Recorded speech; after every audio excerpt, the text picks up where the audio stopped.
You're listening to the In the Mix podcast with Marvin Joles.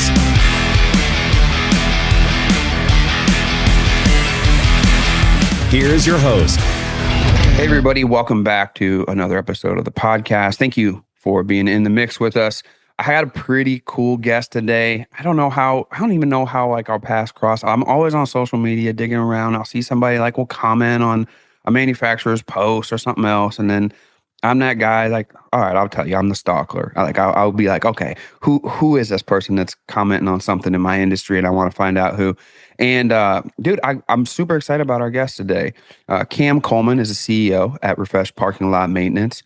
They're out of New Orleans, Louisiana, which is awesome for me because I only know a couple people from Louisiana that do what we do. And to be honest with you, I scratch my head a little bit because I'm in Tennessee half the time. And I'm like, man, do people really need parking lot maintenance here? And then I go to Florida and then I really start to question if they really need it. And then I get down in Texas. I'm like, they don't really need it, but people are seal coating and stuff here. So I get excited when I can ask some questions to people that do what we do in the parking lot maintenance side like we do here at Wiscoat. And today I got Cam Coleman. Cam, thanks for joining us, man. I appreciate it. Absolutely, Marv. Thank you for having me, man. Much appreciated, man. Always listening to Blacktop banter, man. I appreciate it. Hey, man, I appreciate it, man. We really, really appreciate the support. I kind of went over with you like some questions there's a lot that I want to ask you, to be honest with you. Like we have like a run of like standard questions that we do that always make for great podcasts. But the more we start talking, the more I want to know. And then I'm like, dude, a half hour, an hour, it might not cut it. We started talking about some stuff you and I did off the air that I encountered recently that you might have heard in some later podcasts on BB. And I was like, dude, we should just do another podcast already before we even recorded this one. I was like, hey, we should just do another one. So let's get into this one. I'm really excited to learn about your business and your journey to get to this point. I love the logo. I love the name. I heard the name. We're starting to do some work in Nashville area. And I heard your name. I was like, shit, I should have thought of that name. I always say that when I hear real good name, like, shit, I wish that was my name. Even on the good names that I've created. So I'm really excited about it. But wind us back to like, however far you want to go. What makes you you? Like, how far in your background story do you want to go? Did you play sports? Did you have family members that did business? Like, tell us a little bit, like where you grew up and how you grew up that got you into all of a sudden wanting to run your own business in the asphalt industry. Awesome, man. Well, thanks again, like I said, Marv, for having me. But my name is Cameron Coleman. I'm originally from New Orleans, Louisiana. I'm 32 years old. And so my story starts, deep in the South in New Orleans. And as a young kid, always played sports, always was competitive. But I didn't necessarily always have the frame to continue, through years and years of it. So Same. I realized that a big part of like me winning personally was going to come from my mentality and literally my mental. Mm-hmm. So as I grew, I started learning and educating and just trying to put those pieces together as opposed to just like muscle building and stuff. So yeah. I was the muscle up here. Yeah. Just kind of being exposed to, so many different avenues. It eventually led me to wanting to be my own business owner. Okay. But I actually spent maybe my entire 20s working for, corporate America and then corporate. Really? Absolutely. And so that part of my life definitely helped kind of mold me into what I'm doing now. For business, gave you that business mindset. Oh, absolutely. What sports did you play? Like if you were going to play sports, what sports did you play? Because I also loved doing sports, but I didn't really have the positive reinforcement around me or the avenues to like really push it. So I kind of want to know like what sports you play. Man, football, baseball, and basketball were literally my favorite sports growing up. And when you're young, everybody's kind of around the same size. But then when I start, playing and I'm seeing that my friends are having growth spurts, they 6'4". Yeah. I'm 5'6". It's like, okay, I'm gonna still do what I can. But just realistically, I just realized that I'm like, enjoy it, love it, play it as a, a recreational thing. But, your talents are probably suited elsewhere. Yeah. And, yeah, I think that's what happened with me, man. I was decent sized. I was like late elementary school, early middle school, mid middle school, but then I stayed fat while everybody else got taller and filled out. And then pretty soon, like I was getting my ass kicked. I was like, you know what? I think I'll probably just take another study hall. Like I'm probably gonna figure out how to get sharp. So I didn't have no choice, but you know, and then of course I wanted to get the ladies, and I wasn't an athlete, so I had to kind of be good with the jokes. You know what I mean? And then be able to help them on their homework if they needed it. That kind of got me a little bit of Hey time. man, the intangibles, you know, you The gotta find the intangibles. routes. Yeah, I could. Even then, I was like, "Girl, their bodies are gonna fade, but up here, this is forever." I recently started using the Mosier 2 Pro, and I gotta say, this thing is a game changer in the estimating and quoting process. It's a smart measuring tool that captures dimensions, calculates areas, volumes, perimeters, and even elevation right from your device. The elevation thing is great for the paving quotes. So you have no more hand notes or second guessing whether your estimate's exactly right or not. Mosier takes all that out. I'll be using it on my estimates to create nice terrain maps, streamline my workflow, and make my quoting process more accurate than ever. So if you want to save time and add something to your quotes that separates you from your competitors and levels up your measurements, grab a Mosier 2 Pro at Mosier.com and use promo code X8Marvin or hit the link in the description. So you go into corporate. What kind of was your roles in corporate America with business? Let me not get there first. Did you go to school after school? Yes, I did. So I'm an LSU graduate. Hey, boy, there we go. All right. Yeah, so go Tigers. And so I graduated college. I was in college around the time where like the honey badger and all of that. So it was absolute insanity Crazy, around the campus. Yes. So Liquor. once I graduated college, I knew that I wanted to move away from New Orleans. Uh-huh. And the place that I had my sights set on was the Northwest. I really wanted to move to Seattle. Okay. Something about just I don't know. I think it was just the aura that I got the times that I visited. I really Yep. enjoyed it. But before I decided to move, I was volunteering at a home rebuilding program because New Orleans had been through Katrina, and Correct. even though this was like maybe 10 years, going on 10 years since, Okay. it was still that many houses that needed to be rebuilt. Okay. And so, yeah. And so at that point, you know, I'm working with this company and we would get volunteers from literally all walks of life, all across the states, the country. And it actually gave me some very good building skills. So all phases of construction. I won't say that I'm a extreme pro, but You got good with your hands. Yeah. to get over on me. I get my hands dirty. Yeah. I know how to frame, drywall, insulate, electrical cut, all kind of things. Cool. And so that fascination kind of put me into wanting to be a realtor. I went down like a real rabbit hole of like HGTV, Yeah. remodeling, home buying. And so I decided to apply at this brokerage and I took a test and I wound up, you know, acing the test. They gave me a scholarship to get licensed as a realtor. Dang. And so just kind of fast forward in the realtor mindset, you know, following up, being good with your customers, creating value, that became an intrinsic, intangible years down the road. So it was like a tree planted and it took, you know, some years before it started bearing fruit Yeah. for research. So like when I get customers now, I know how to follow up correctly. If I see a lot that's, you know, in bad shape, Yeah. just say the building is no name on the building. It doesn't say Rite Aid, Dollar General, whatever. It doesn't say anything. I know as a realtor how to access, you know, the company records and well, the city records and, you know, find That's who cool. property. Yeah. So I got the telephone voice. I know how to speak. Yep. So being a realtor really helped me with that. And So you worked up to that. So like that stuff, like my role, my journey is the other way. I started doing the work, figuring out. I was trying to figure out how to build up to be a company, to get to those types of jobs, and then I was going to have to learn how to get in there, how to make that work, what that structure looked like. But you already had that, so all you really had to do is like, all right, I'm gonna start here, and then I can fill the rest of this up. I'm deciding on what I'm gonna do once you started getting in the asphalt maintenance business.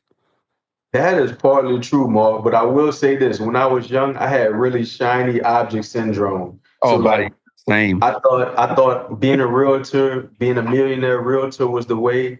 And Yeah. what I learned quickly after being a realtor, well, while I was one, was that I was 22, 23.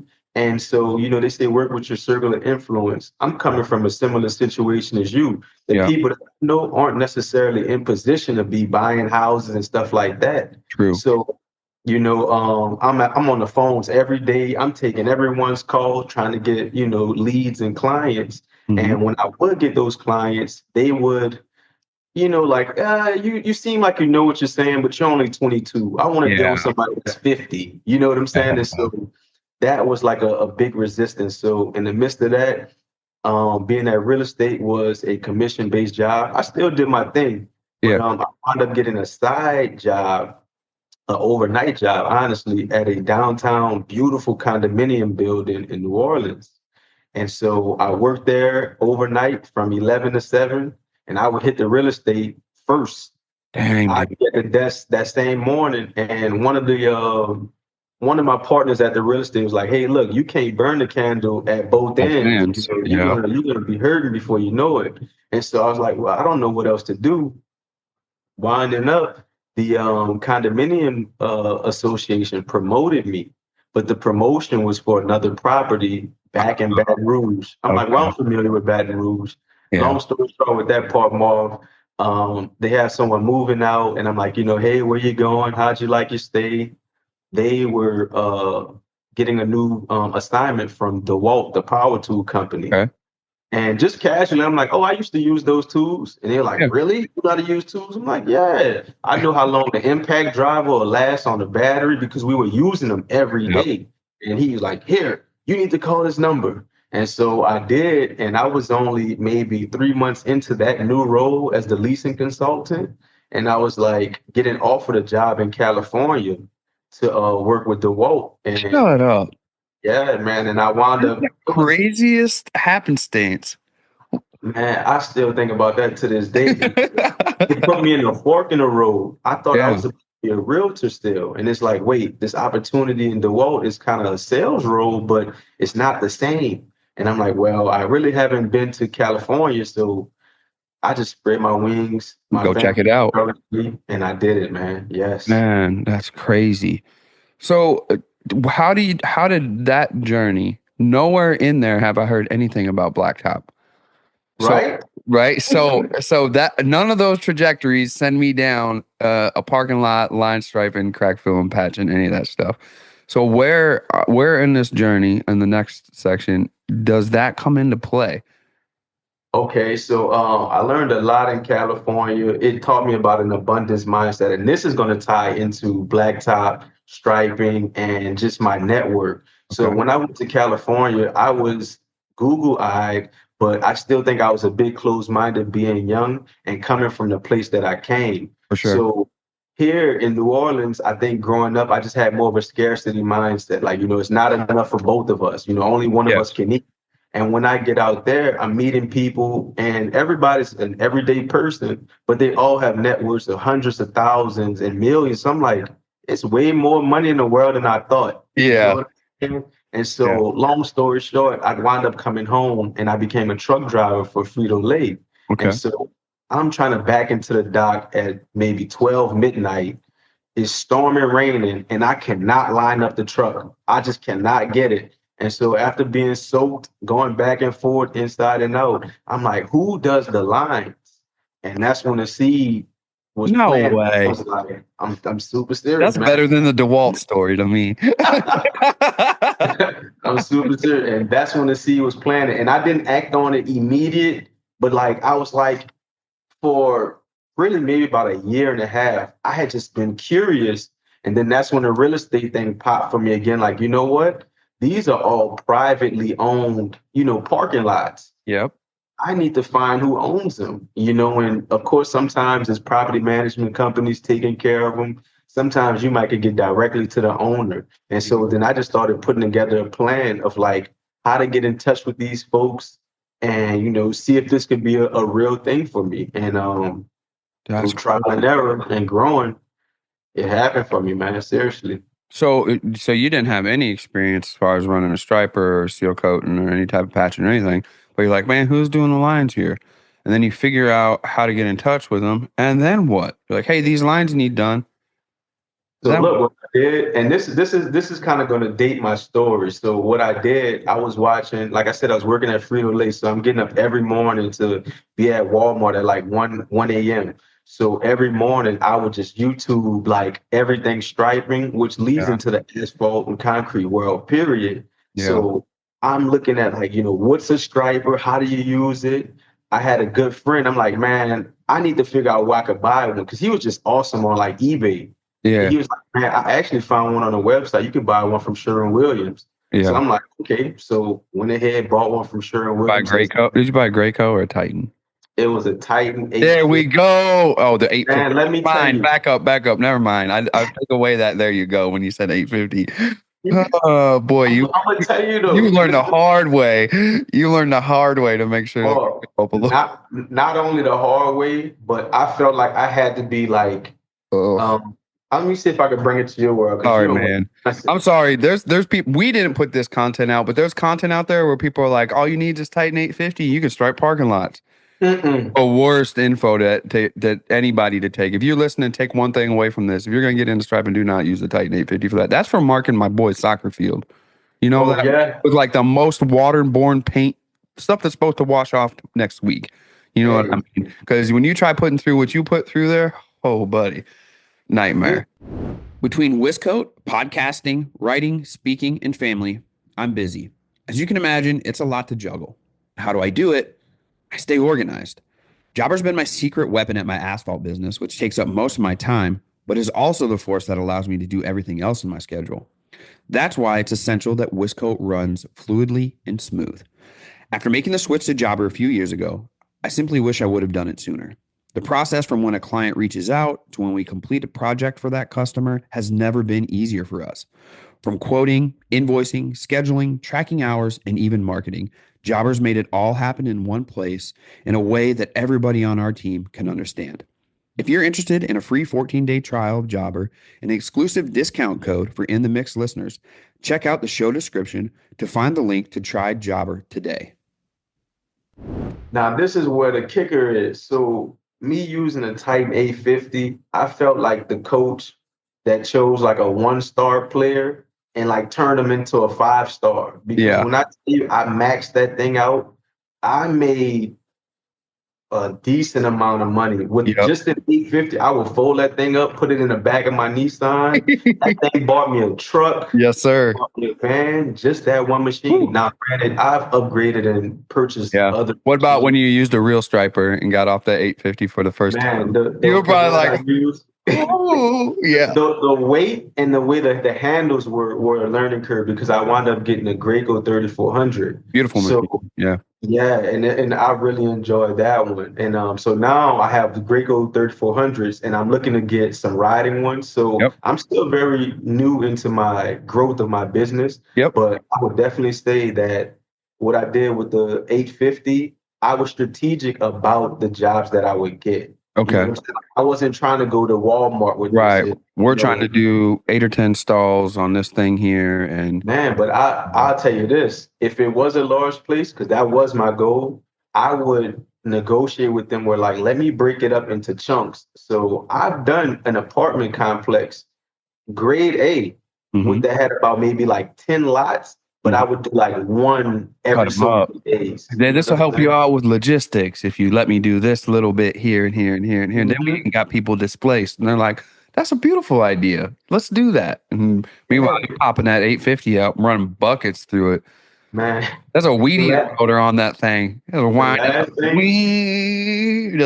I tell you the last time that I used it, I would say professionally, man, I could just hit an engine down and I was like, you know what? I just felt like I was at like a military camp. I just saluted it. I was like, you got me so far. I pushed it off into the river. Like, let it go down. One of my mentors, he calls it a backpack. He was like, look, just hang the backpack up on your wall. Oh, buddy. You should. Yeah, you should have. Man, we got some stuff hanging on the wall here at Wisco that's just like, we retired it. And I was like, we're going to keep some of these essential things here, like hammers with the head broke off of them. And then we got a broom that we use for trimming sealer out. And the handle was taped and taped and taped and taped. So we called it tapey. And it's hanging on a wall here too. I broke like 8 times in 4 different spots. But it's such a crazy story to hear that because it for a little bit more of an investment, most people can get up to like Titan 3500 or Graco 3400, right? But most times we're not doing that. Like we're looking, hey, how can I get started? Because I came from nothing. So I wanted like the entry level. What can I buy to get going? And sometimes you don't know what you don't know. And you'll use something and you'll be like, yeah, man, this is great. And then all of a sudden, when you use the next step up, you look back, you're like, what? Man, I was Why killing did I ever myself use out that?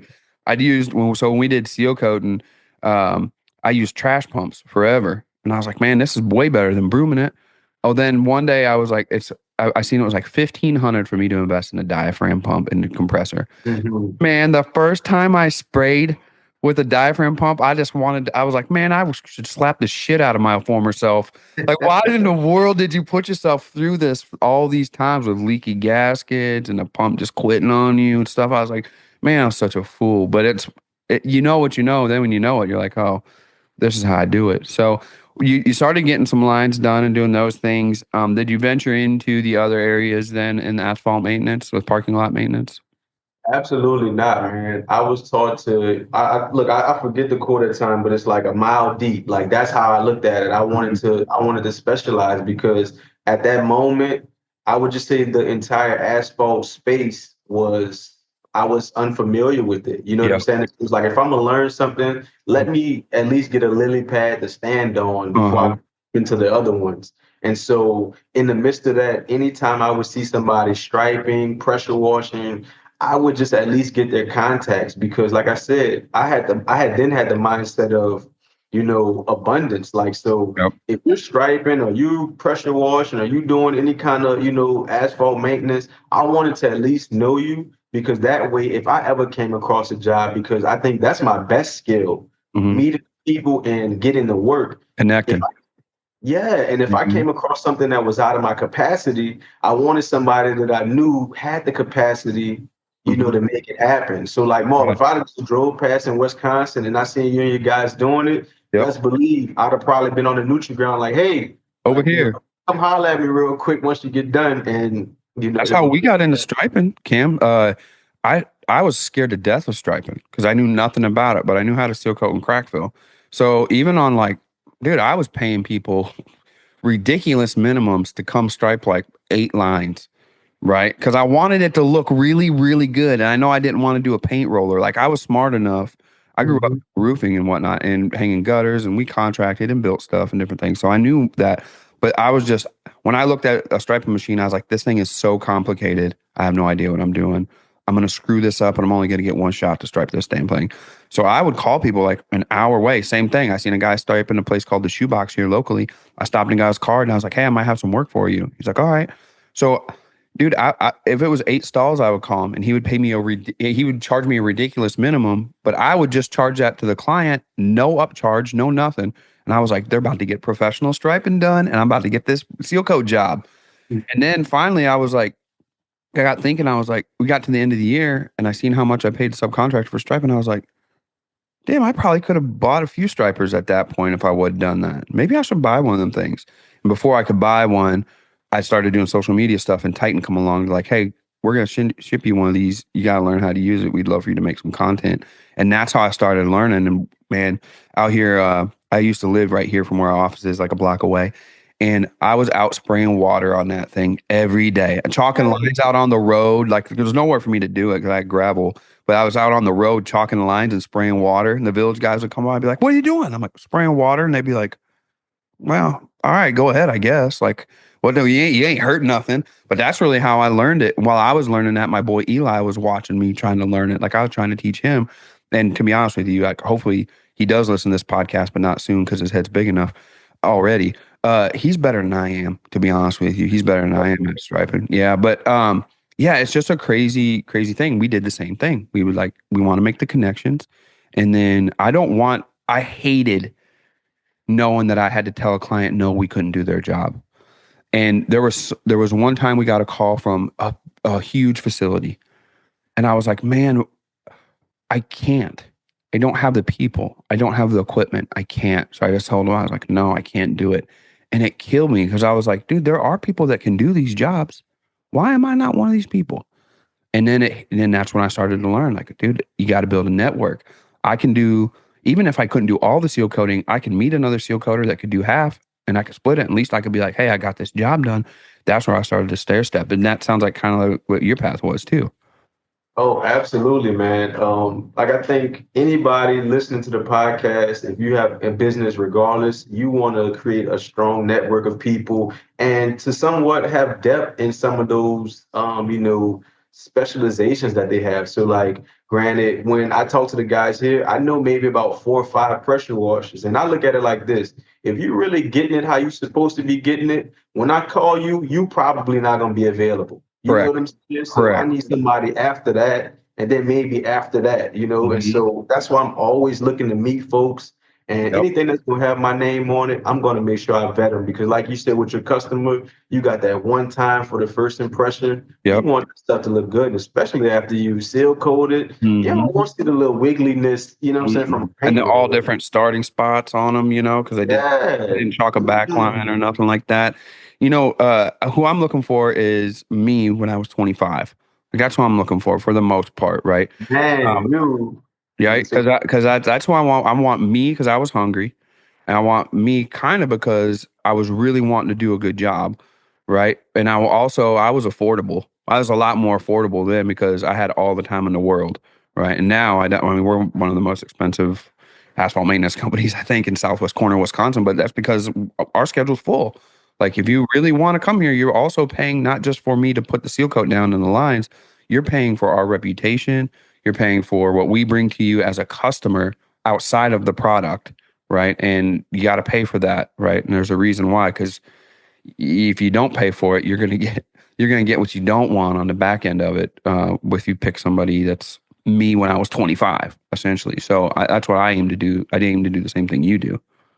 AI this, AI that. How do we integrate AI? AI is coming for our jobs, all that stuff. You've been hearing it a lot lately. I want to introduce you guys to something very cool that I've had the chance to start using for a bit that uses AI as well. So imagine a world where you don't have to go out to the quote. You can talk to your client and have them take a video, send the video to you, but essentially doesn't come to you. It goes to AI. AI listens, it goes through the transcripts, it actually looks at the video and sees the surface area and whatnot, and then evaluates whether or not this is a good potential client match for you or not. And not only does it yes or no, but the percentage that you might likely convert this client. Wouldn't that be appealing? Well, let me tell you, I've been using a product that does that. It's called FormView. So, FormView is a tool for contractors and other trade professionals that helps streamline the process of providing estimates for jobs and projects instead of requiring those in-person walkthroughs. So, FormView allows the homeowners or project managers to record a guided video walkthrough. And based on that video, FormView provides us, the contractors, with scoped summaries that detail the work that's required, AI generated insights, so intelligent analysis of the project requirements, and a buyer intent score that helps gauge the likelihood of a homeowner moving forward or a project manager moving forward with the work. So essentially, it aims to save contractors time by helping them understand the scope of work and the customer's needs without physically visiting the site. This allows them to quickly assess a project, whether it's worth pursuing or investing the time of going and providing a full estimate or not. So check that out. That's FormVue.com.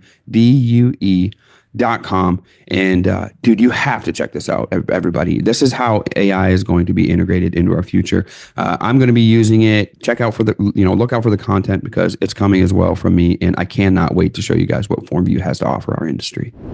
You hit it right on the nail when you said that they paying for the reputation because I think so many people look for like the lowest and cheapest bids. Mm-hmm.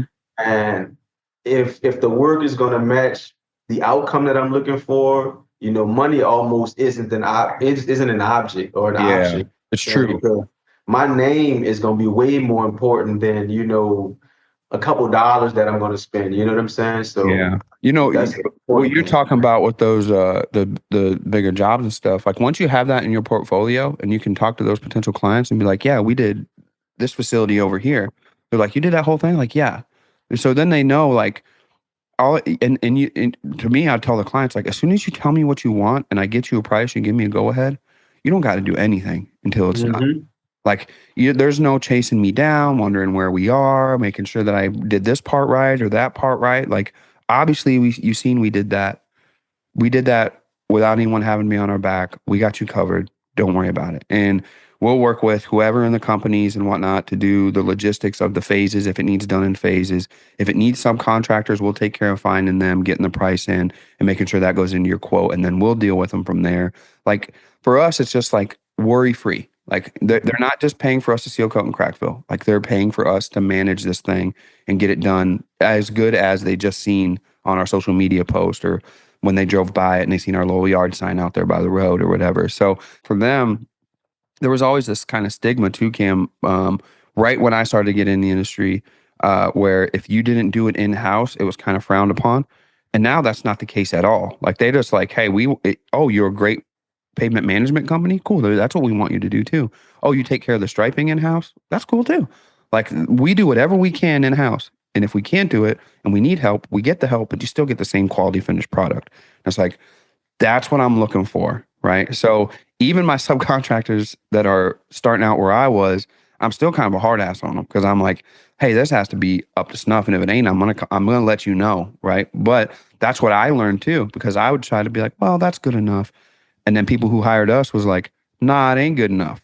All you're Right. looking like shit out here. Like you need to come back and touch these up. It needs to look this caliber. So you kind of learn that as well. But yeah, I think it's a cool journey to hear about and to see like those types of things. So once you got your lily pad to stand on, did you then get into what do you all do in house at Refresh? Do you do seal coating and stuff now? You do crack filling, patching, or is that with trusted subcontractors? Like how do you do those things? That's actually a good question. We trust most of our subcontractors with anything. What we focus on mostly is striping. Yep. We're serviceable when it comes to pressure washing. Yep. We'll do some pothole repairs. But the way that I like to approach it, if I'm a sniper, I'm a sniper. You know Yep. what I'm saying? Like that's all I am. And personally, that's worked for me. So even when you mention like when everything's not all in-house, Yep. that benefits me because it's companies like how you started off or guys that I've met that pressure wash and they'd be like, Yep. hey man, they want me to stripe this, but I just want to wash. Or then I Okay. step in and then I give them business. And so it just kind Yep. of creates like a ecosystem. So I'm That's how fine we got with into that. paving, man. We're with you. Like that's how we got into paving, dude. Because like we don't pave here in house, but people see us doing all types of paving projects, Mhm. right? And it's like, well, that's because I don't want to take that overhead. I don't want to take it on. But yet these pavers are like, hey, you got anything this week? Yeah, I got something. Let's set something up. So we'll keep them on the back burner, do that. Almost everything else we do in house. If it's a huge striping job, and we only get so much time here in the summer, and I know that my time is limited, sometimes I'll sub out these huge striping jobs so that we can be on a different parking lot, putting sealer down, doing crack filler and pavement stuff. So it really is advantageous to you to like create that network. We go out to dinner with our subcontractors. We try to bring them into the culture, let them understand like what we do, what we don't do, how we want it to be and whatnot. And it really ends up allowing you to create a larger business without actually having to have it underneath your umbrella. And it takes some of the liability and responsibility off you too, as a business owner. I think that your design is similar to Daniel Wright at Proline, his design when he first got in, because Proline obviously was a striping company to start, and now it's Proline Parking Lot Maintenance. And they still don't pave in house that I know of. I talk to Daniel all the time, but we barely talk about business anymore. But everything else they take care of, in house now. So it's similar. It's a similar track, and it was Proline Parking Lot Maintenance when Daniel was just putting lines down. I mean, they were seal coating, paving, crack filling, patching when all he had was stripers, right? So it's a good track to go on. Personally think that that's going to be the best route moving forward. More, if I think about like Amazon and how they typically don't own or have all of those products, but Yep. just in general, man, like I think that if what is it? If you're a jack of all trades, then you're a master of none. Yep. I kind of look at certain things like that because what I try to do at least is that any of my mentors, I have mentors in pressure washing, striping, and even asphalt. Hmm. I'll ask to come on a job, Hmm. contribute, so that way I learn enough that when I meet someone other than you, if I don't see any of these same DNAs of what they're doing, it'll make me suspect. Like, all right, maybe not him because he didn't do anything that I've seen a Yep. 20-year vet do. You know what I'm saying? So I Yep. want to learn just enough so that way when I am vetting my subcontractors, Yep. I know who I could count on. You know what I'm saying? Yeah. And when you're in those conversations, you know that you're in front and not behind. You know what I mean? Oh yeah. Yeah, because that's a big deal too. Sometimes these older guys will try to pull some stuff over or whatever. What you're saying reminds me of a scripture where, if you put yourself last, you'll be first. And it's like, dude, I had no problem going on. Now, some of the early Wiscoat videos, like I'm with Mark Estrada down in Houston, learning how to stripe. I'm with Landon Escobar at ASAP, learning how to stripe. Like I had the seal coating part down. It was the striping and the other stuff that I needed to get to learn. And then I just wrote an article today for APE Magazine, and it was literally talking about how I did not know anything about using CRMs and software like Jobber. And I was doing everything, dude. I had whiteboards with our schedule on them and saying what jobs was here. And then I was writing, you never seen them carbon copy invoices you get like Walmart. Like if somebody's like, Oh yeah, and you can write on it and you rip it up. dude, those was my invoices and estimates, dude. Those was my invoice for like a decade. While other people were getting emails, beautiful emails, I was like an idiot filling those out, sending them out. And it wasn't until like, you know why? Because it did to me what the striper did to me. I was intimidated by using software, right? But once I got around mentors, like you said, like that's probably a huge undertone on this podcast with you and I, or mentorship. They were like, dude, you're making us 10 times harder on yourself and you making yourself look like shit. Like just adapt this. I'll show you how to do it. I was you. I also don't like doing this, but it's real simple for us to get professional and be on par with these bigger companies. And to be honest with you, that was some of the best advice. Like learning the work and how to do it and how to do it correctly was one thing. And that can get you to a certain point. But the business acumen on the upper side, that takes you to a whole different level, man. And it frees your time back up. And that's the whole reason we get into business for ourselves. One, to make decent money, which you can do. And then the second thing is to get your time back, right? And not be on somebody else's clock. I was such a fool. I thought if I start my own business and get going, I'm on my own time. Dude, it did not work. I was about like you was at the condo place. I was up at 5 and I didn't get back until 9. And then I'd get just enough sleep to do it all over again. And I held that up for a lot of years in my 20s, tried keeping it going in my 30s. And now I'm in my later 30s. There's no way, dude. There's no way. My body, like my brain still is 20, but my body ain't. Like it's like, hey, you ain't doing that. I feel you on that. Now I wanted to strengthen your point about even like the carbon copies, because I'm not gonna let you feel bad about yourself. I'm born in the 90s too. So half of my growing up was dial-up internet, doing everything by hand, and then the other half was like learning what Windows, Microsoft, and all of that could do. So I feel you with it, man. I had a little receipt book, and I felt so good writing my first out of that receipt book because that's all I seen older people use. You know what I'm saying? Like if you're an older business person, you were doing something like that. Now I have Jobber as well. So like now, when I can see like the AI that even Jobber has when I'm just sending off my emails or like my quotes, I'm like, oh man, I love this. I can be professional with this client because that's the kind of relationship we had. This client, I could be more casual. And so Jabba will do a follow-up call for you. Like they'll do that follow-up email a week later. I'm like, dude, I used to forget. I didn't have a follow-up program. If you said no, I just said, well, shit, that's no. Like, we ain't doing this again. And then I heard a stat from somebody else in my peer group, Cameron Hogate, and he was like, hey, I did some research, and every time I called somebody back last year to check in, if they didn't go with us, I had an 80% close rate. And I went, shit, I've been missing 80% of the clients that I lost. So then I was like, all right, well, I'm going to set up an automated call. Luckily, I knew people that I connected with that had like marketing companies that would set up an automated call. You can't do that anymore, by the way. But Jabba will send them a follow-up email, right? Say, hey, we sent you this proposal. Like, what do you think? And dude, the amount of times I'll get an accepted off of that first touchback is crazy. And it's just like, I wouldn't be able to do that. It does it sometimes while I'm sleeping. Boop, it'll send them email and stuff. I'm like, oh, thank the Lord for Jobber. Like, that's a peace of mind, man. I tell you, when you can set it and forget it, and like you receive like some kind of residual from that. Yeah. Oh, man, I enjoy that a lot too. we're talking about some high level stuff already, and we were just trying to I was just trying to get to know you and get your story and get out there. I got to jump to some of these other questions. We're going to be here all day, man. This will be a two-parter if we don't quit. So I want to know when I go on your LinkedIn profile, which is where you and I started to connect. I seen that it says DBE certified, and this is a conversation that I've had a lot. I don't know about a lot, but fairly enough within the last year, within the asphalt space. So I'm starting to see companies use these programs and the certifications to create asphalt maintenance or asphalt companies in general. And I just think it's such a good thing that not a lot of people know about. So I was recently on my way back down to Tennessee, and I was going through Indiana doing some heavy highway construction there, and I seen them paving at night, and they had these lights on the back of the paver that illuminated the whole area. You could see the skid steers, you could see the dump trucks, you could see everything.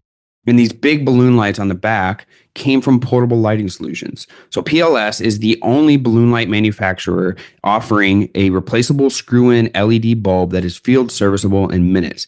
They have a patented slide-in assembly, and they have a push to rapidly deploy mechanism. So you just push down on the light and the light pops up and is illuminated. You push back down, it shuts off. And they're manufactured here in the USA. There's no patch kits needed. There's not a blower motor. There's no set screws, and they're UL certified. So if you're interested in putting one of these on your paver, I think I'm going to put one on the paver that we just got, and probably on our seal coat unit too, so that we can seal coat at night.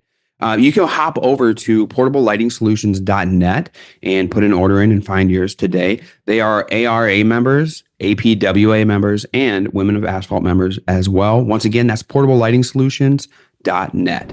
I grew up in a way where, like, dude, if I wouldn't have had the opportunities placed in front of me to work my ass off, I don't know that I would have been able to have the jump that I had when I went into it. And sometimes that's all people I want for is like, hey, is there some kind of structure, some type of program that could give me a jump, like to just help me out with this a little bit? And I would love for you to touch on that a little bit and tell us a little bit about how Refresh took advantage of that and how that's helped you. Absolutely, man. So the DBE stands for Disadvantaged Business Entity. Some people say enterprises seem to be interchangeable, but basically it's like for a minority group. And I'm a Black American, so I fell into that group. There's tons more than just the DBE, but I think the initial and overall concept of why I think the DBE certification or programs like that are very, very useful and helpful to small businesses is because it allows you like a pass to play in the big leagues. So in a way that I don't want to get too technical with the wording, but I'll say this, for example, like me being a small business, it's tough to, to bid and, have opportunities against very large firms. And so a lot of projects, mostly being government, they'll set aside a percentage that has to go to a disadvantaged business or a DBE. So in other terms, it's kind of like, look, we're playing basketball, but 5 minutes of this quarter, a freshman has to play. You know what I'm saying? And so then it gives you that opportunity to showcase your skills. And that's what I do. It's allowed me to meet very large firms, which have helped me with some of the partners that they work with, which now I can kind of stand on the shoulders of those giants.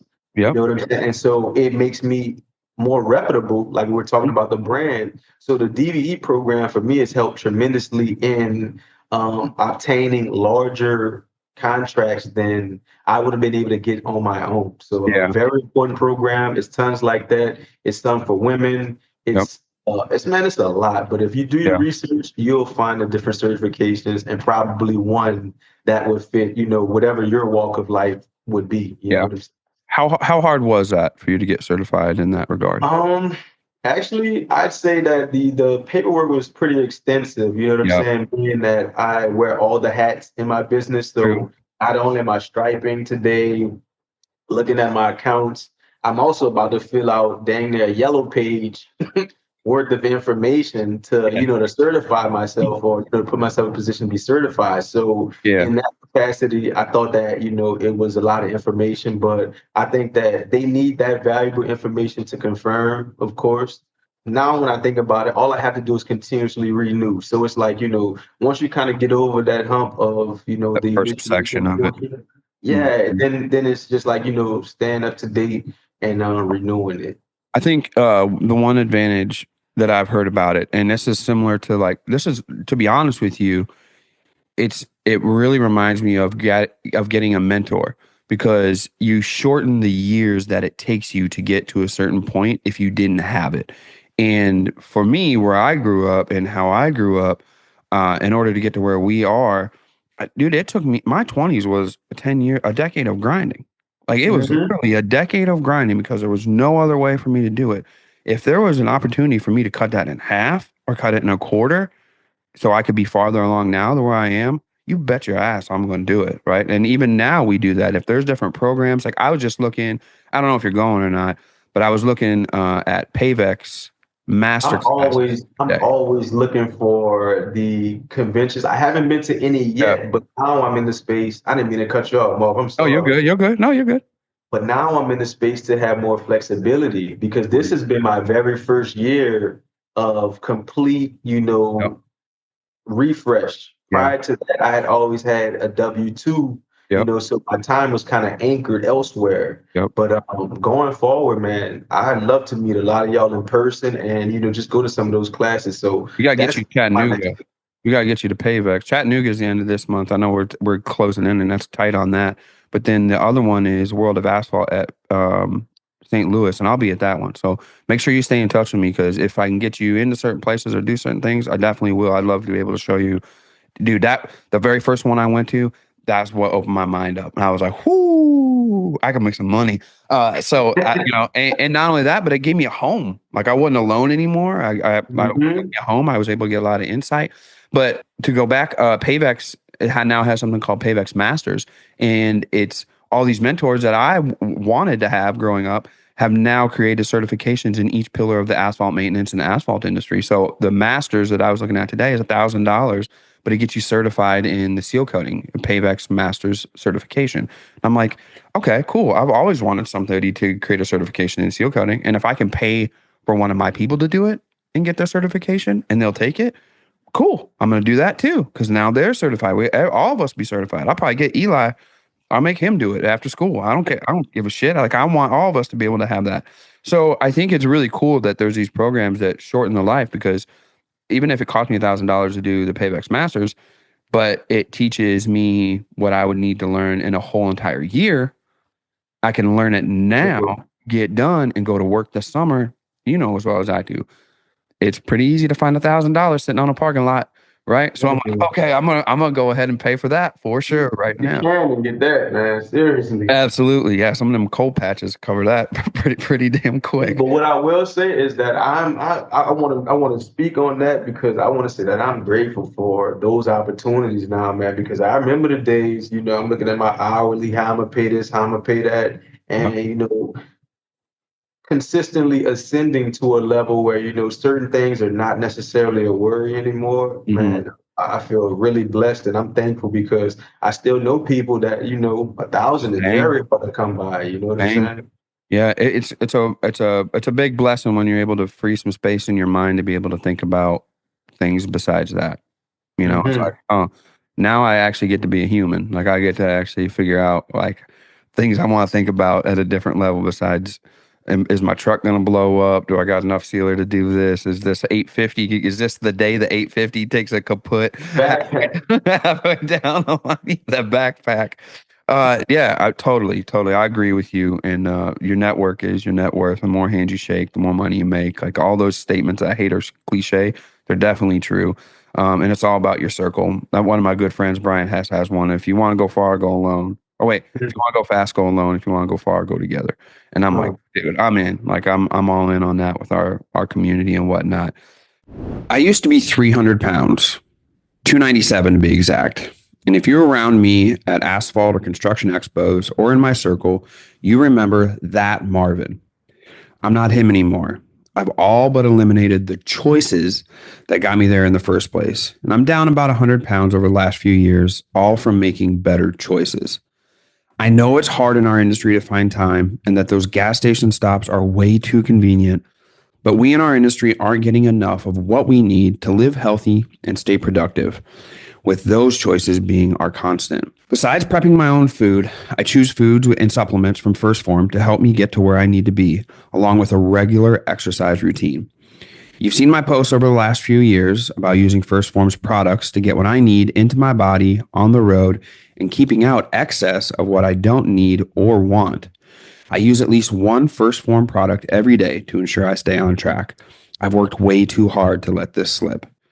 If you use the link in the episode description, you'll get free shipping on orders over $75 from First Form today. If you reach out to me personally via DM or email, I would love to tell you about what I use and my experiences using First Form's products. So I want to touch on one thing, because you were telling me that you listened to the last BB episode, and I was talking about how like I had a lot on my shoulders, had a lot going on, and it was just too much with what life had thrown at me, taking on the businesses and a lot of worry and strife. And I ended up having to go to the hospital and whatnot. So I want people to understand, like, it's not that Marvin's been doing this for 20 years and after 20 years he cracked and has issues. Like, looking back now, I'm like, dude, there was times where I couldn't come out of the house for 2 weeks. There was times where I was overwhelmed and was like, all right, I might have to stop. Right here across from our shop is the Woods Bar and Grill. Man, I stop in there and be like, okay, I'm going to take the edge off a little bit, something, because I'm feeling it today. And it just made me look back like, dude, I've been dealing with this for a while, and I just thought it was normal. That's what everybody does. Everybody be okay. But tell us a little bit, because you gave me one situation where you were talking to somebody on striping a parking garage or a parking lot, and you had kind of a similar situation like that. Will you share that with us? Absolutely, Marvin. I also want to say, man, you're not alone with that. And that's why you're important to this space, because I feel like a lot of men, and I do believe that our industry is dominated mostly by them. Mm-hmm. We keep it inside. We have a lot of pride. We got egos. Yep. And on this particular project, I had a parking garage, and I had my crew getting ready to pressure wash and then stripe it. And so the very first day of we were getting set to start, my jaw was killing me. Really? And I had my wisdom teeth pulled the year before, so last year. Yep. And the weather in New Orleans doesn't get extremely cold, but it had just kind of cracked to where it was getting cooler. This was like, I want to say end of November, December, like something like that. So this is fairly recent. Yep. So I'm like, oh, maybe it's just the cold air messing with, where my wisdom sockets were. And so like, I'm just trying to power through the day. I'm not able to energize my team like I like them, because they can see that I'm hurting. Yeah. I'm not able to, just kind of assess and make sure everything's going well, because it's killing me, man. It was to a point where like I had to lay in the van and just kind of grab myself. Like I was just aching, bro. And then I would come home. My lady sees me, in the same agony, and I'm about to get up and go tomorrow. You know what I'm saying? And or at least how I look at it, I'm not a super big hospital person. Same. So I kind of look at it like, all right, if it's like a cold or a flu, you know how you wait for like that breaking point and you're like, okay, I'm getting better. I never felt that way. So I'm like, baby, I got to go to the hospital. Yep. I wound up doing it the day after we completed the job. Yep. But when I was in the hospital, so long story short, I had to have oral surgery. So my wisdom tooth was impacting one of my other teeth, and it infected it. And and granted, I had no idea. But it started that day. And so long story short, I'm about to have this oral surgery, emergency room. All I'm thinking about is what's the product that I just left on the field. You know what I'm saying? How did that look? I call a lady. Stacking up. Yeah. Man, I call her and I'm like, hey, this is about to occur. But tell me how you feel about, the work that we just did. Yeah. And she was disappointed in a few things. And that got me, because it was like, if I was able to, guide and, lead my team the way they are, which they're already great guys, but it's like, if you're a coach, if you could get like the little small details before someone else sees them, I was so much pain that I couldn't. But once that adds some anxiety to it, right? When she's like, hey man, y'all drop the ball here a little bit. And then you're like, man, I got to go back and fix this. And we already got a workload and I'm in this capacity. And Like people don't understand, man. Like it adds up. It adds up.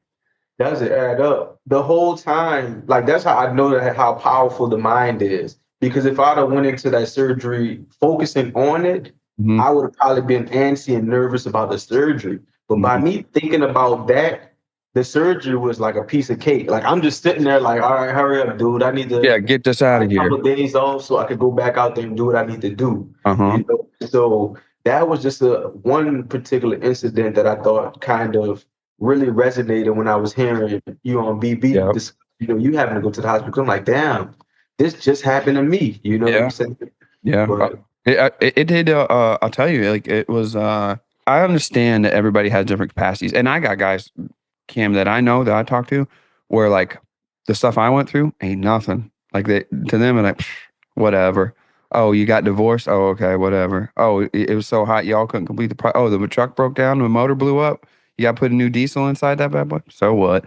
But that's not my bubble. I haven't stretched myself that far. So for me, it's like the world's collapsing on me, right? And it would be the same thing like when with your situation. There's this one little thing. To me, when you tell me that, I would have been like, dude, that ain't nothing. Like, relax, bro. It's all gonna work out. But when I was in your shoes, when that happened to me, I felt the same way you did. So I think that sometimes it's a growth thing, right? From what I've observed, like there's so much you can take on. The more you stress yourself out, the more you can take on, the more you can take on. But I also think that each person individually has a certain capacity that their brain and their spirit is able to hold on to and lift up. okay. And I found mine this past summer. And it was just like the hardest part was knowing that something was up with me. I had to say something was up. My now ex-wife, Kelly, is the one that had to take me to the hospital because there was nobody else Heard. available. Right. Which was funny because we're sitting in the triage room and the lady's like, and we weren't divorced yet, but we were getting divorced that like 3 weeks later. And she's like, is there anything that in your life that stresses you out? And Kelly was like, I'm gonna go get a water real quick. Right. Got out of there. Right. So it's a unique thing and everybody's situation is unique and different. But the hardest thing, like you said, we're supposed to be tough, right? And whatnot. The hardest thing was realizing like I'm not gonna be able to sort this out on my own. I don't know what I need to do, so I'm gonna have to get like some real help. So we're not paid by BetterHelp. That's just the one that I used that worked out.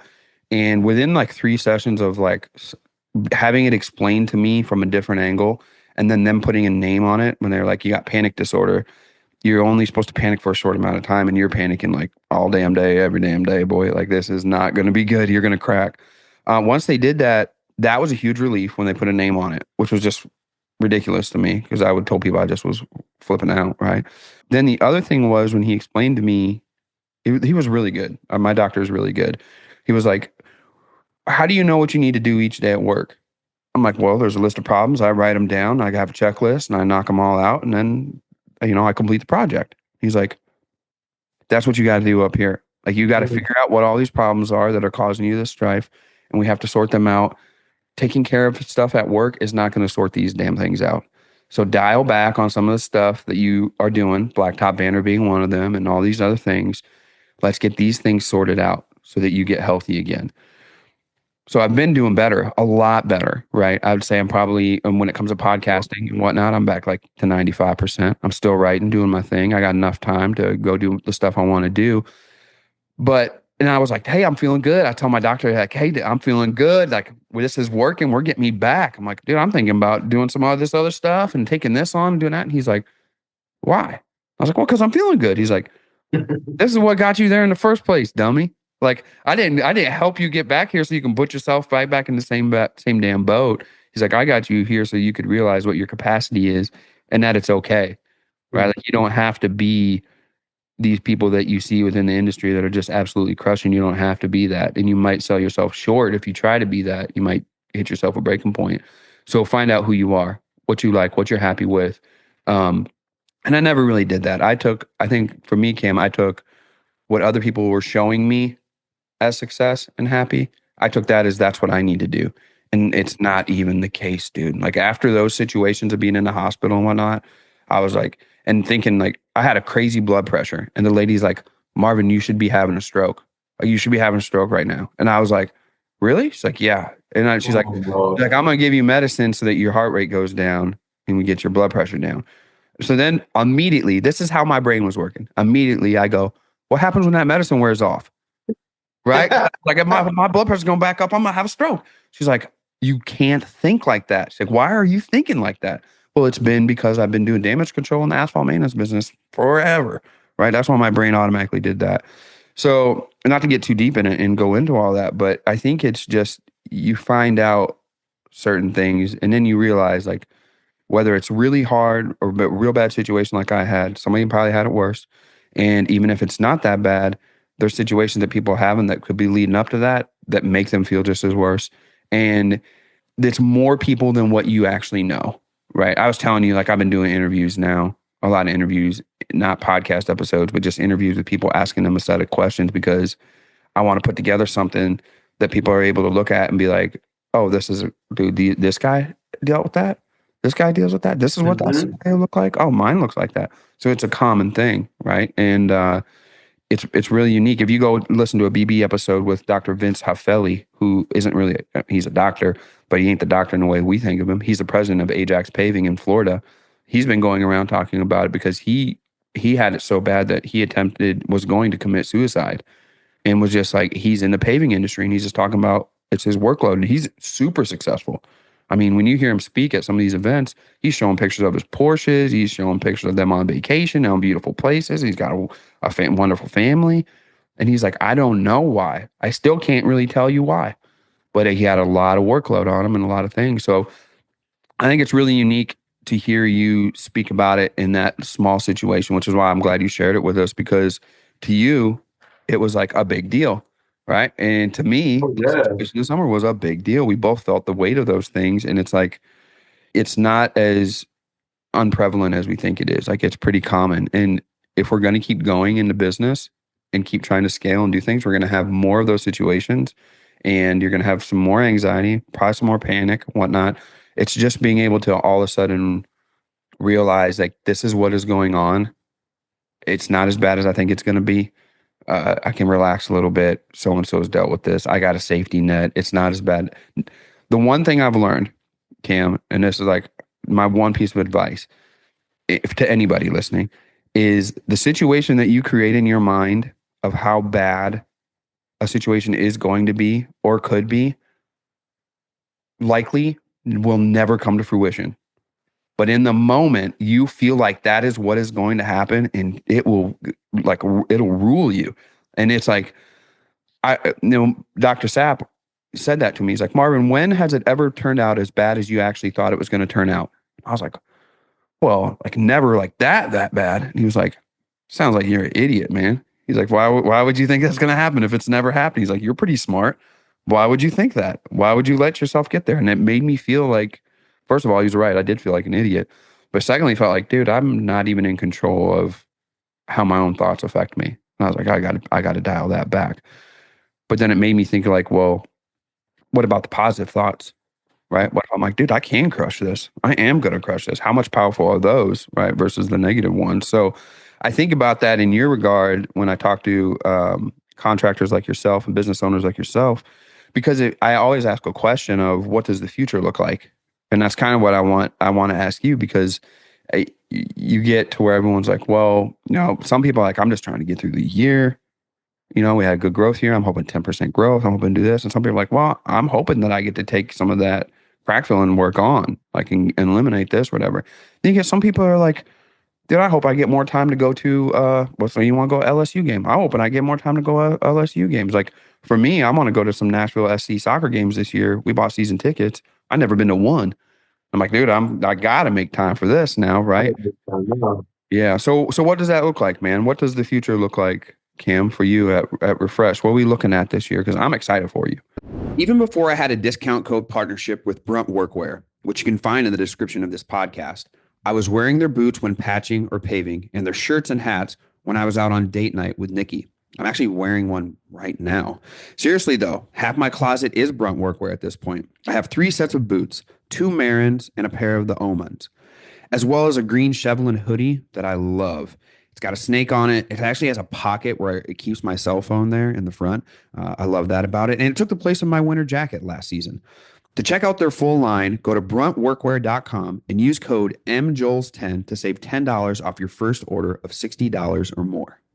I appreciate that, Marv. The future's looking really bright, man. We're starting off January really strong. We just started off with a Happy New Year campaign. And right now we got a 65% click to open ratio, which is these are the things that I learned in like the real estate world. Yep. And I'm just at this point, I'm just refining all of my dishes and making a whole meal. You know what I'm saying? But I wanted to jump back really quickly on what you just spoke about as far as us and how we look at the future. I was looking at something not too long ago, and it was basically saying that, like, wealth isn't important if you don't have like your health.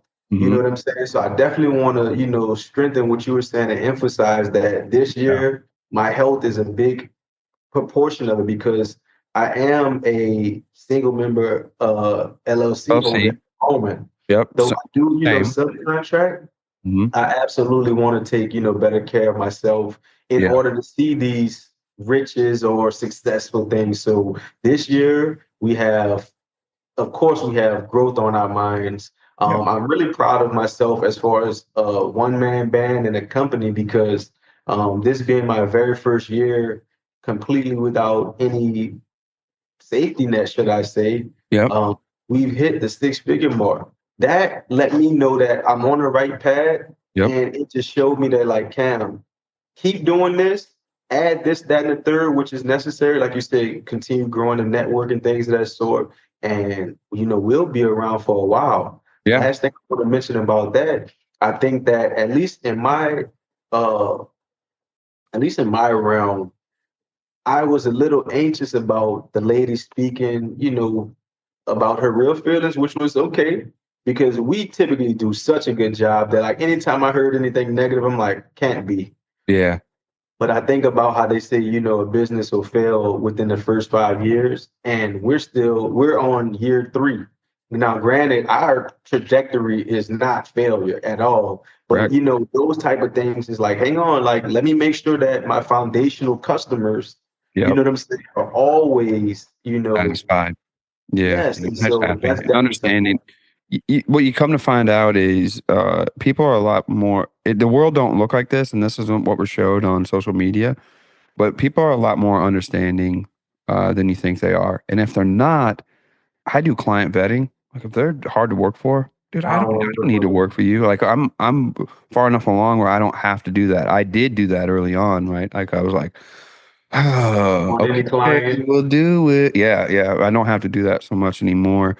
But the other thing is, dude, sometimes if I'm not feeling up to it, I'll just cancel the job, and I'll just postpone it. Like, I'll call Kyla here at the office, and I'm like, hey, ain't happening this weekend. She's like, what? Like, ain't happening. You gotta let them know. She's like, well, what do you want me to tell them? So I'll tell them whatever it is, right? Whether it's weather, whether it's me and I can't get there, or whatever it is. And before, I didn't do that. I would try to push through, and I would deliver a subpar product. And I knew that the customer's experience wasn't what they had hoped for. I'm a big proponent of under-promising and over-delivering. Oh, yeah. I got so used to what we delivered that I would just promise that every time, which was fine when I was in my late 20s, my early 30s, even my mid 30s. But that's not the case anymore. Like, I can't guarantee that I'm going to do that unless there's somebody here that I can rely on that I know is going to do it. And this is just the way it goes. No one's going to deliver or aim to deliver the way that you are as the owner of the company to the clients. Like, it ain't going to happen. Eli, who was 13, I was telling somebody I'm banking on him. I'm going to use his 20s and being ambitious to help me out in my 40s and 50s. Like, that's what I'm going to use. Because I'm going to know, like, boy, this boy's hungry.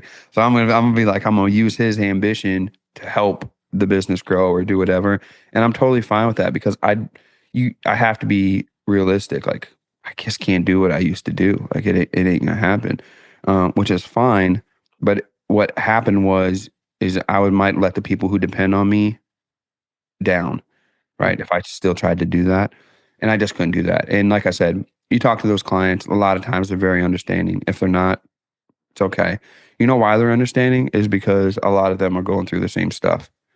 And you don't think that, right? Like, it ain't just the asphalt industry. I'm gonna be honest with you. Mostly everybody is dealing with the same personal issues that we are. The only thing that makes us different, for one, is that we're entrepreneurs owning businesses, right? So that's one thing. The other thing is we're in the asphalt business, which means most of the time we've did logistics so that people are off the parking lot or that subcontractors are supposed to be there that day to do it. So there's a lot more stress and tension on our projects because they're time sensitive. There's logistics involved and whatnot. So it elevates it. But people will connect with you on having personal problems because everybody's got them. Like, I know Instagram don't want us to admit that, but everybody's got some personal problems that they're going through. Well, I'm so glad you said that because number one, like I said, that's why you're important to the space because you're allowing a certain vulnerability that I think that it just connects. You know what I'm saying? And personally, for me, at one point I had an Instagram and I didn't realize that subconsciously,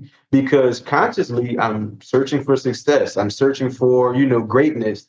But Yeah. subconsciously, I was comparing myself to all that success and greatness that I was seeing, Yep. that it was kind of messing with me. And so now, if I'm not, connecting with someone on LinkedIn, I'm practically tunnel vision. And I think that that's helped alleviate, some That's very stress good. on my mental health, man. Seriously. Yeah, I think so too. I get a lot of people ask me what I think of social media, and I say, yeah, it's good and it's bad. It's both. It's a double-edged sword. And then, like, some people ask me about retirement, like what that's going to look like for me one day. I say, you best believe I'm not having any social media. Like, I ain't doing it, man. It ain't happening. I might go back to a flip phone and just Yeah, tap it I'll on. probably write letters. I'll probably write letters. Maybe I'll have my robot write letters because I might be too busy doing something else or something at that point. Who knows?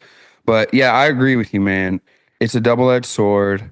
I really would love to see the refresh Instagram though, because I want to see some Just stuff. thinking about it. You should do that. Just make a refresh page so that we can follow along and check your stuff out and what you do. You know what? I might go ahead and make that happen, man, because I'll say this. Most of my connections are LinkedIn and Spotify, man. Like I found you on Spotify. So to some degree, you're a mentor.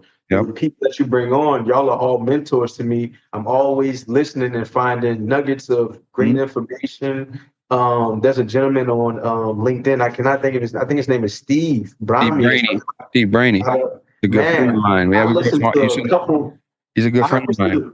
I used to look at the LinkedIn and watch his posts, and then I just typed his name in on Spotify one day and just had a field day. Yep. Listen to like veterans speak on that. Cam was striking like it's hot. Yep. For 2 reasons, because my name is Cam, so I'm already rock with you. And then Stripe It Like It's Hot. It's like a play off of like Drop It Like It's Hot. Yes, sir. Lil Wayne, New Orleans. So like, and once I was like, wait, there's a striping podcast. You know what I'm saying? There's tons of pressure washing. And so like it was just awesome to hear those guys, hear you, Marv. Man, there's a ton of people in the space that I listen to now.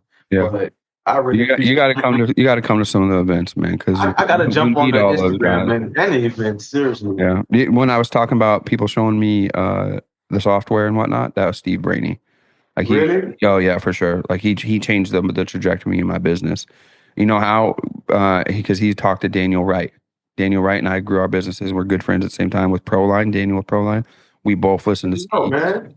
Steve hooked us up with how we should run our businesses and what they should look like. And he's not stopping. That guy's a savage right now. He's got big things in the works. He's a great dude to know. And you get to some of those events. I always tell people they should attend the events, if nothing else, than building their network. And if I'm there and you want to meet somebody, you just tell me and we'll go meet them.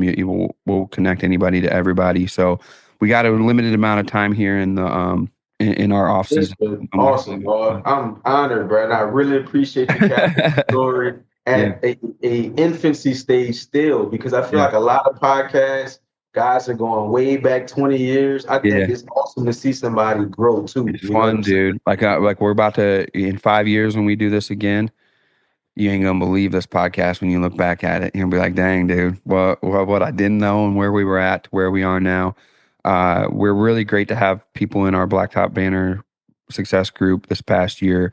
Some guys started at 0 and ended the year well into the 6 figures.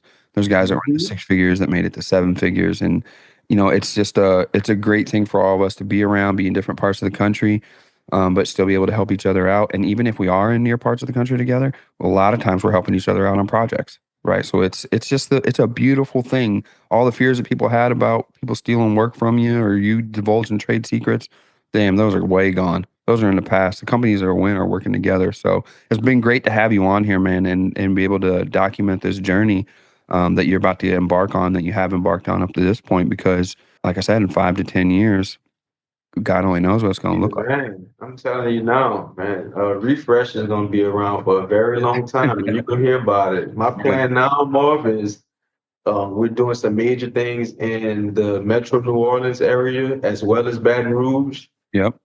I'm going to get my state, man, and Yeah. then we'll branch off from there. But Yep. seriously. I can't wait to see it. Where can people find you online? You said LinkedIn?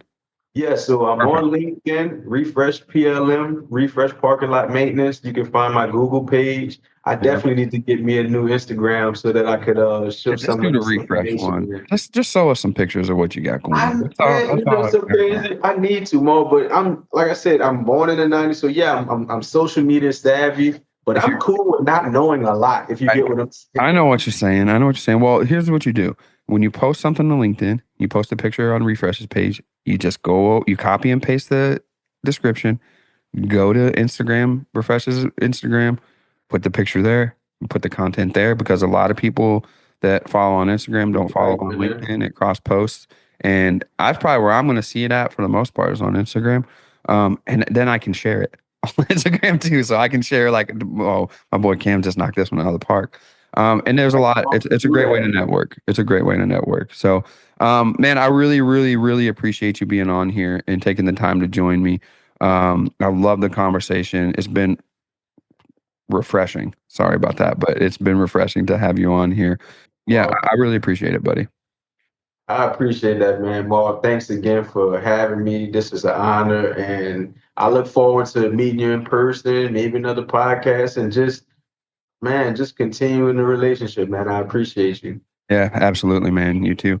All right, y'all. That's my alarm. Just let me know I got to be done with Cam on the podcast today. So, for us here in the studio, we really appreciate you, and for Cam keeping it real down there in Louisiana, we appreciate him as well. As always, keep it in the mix. We love y'all. Peace.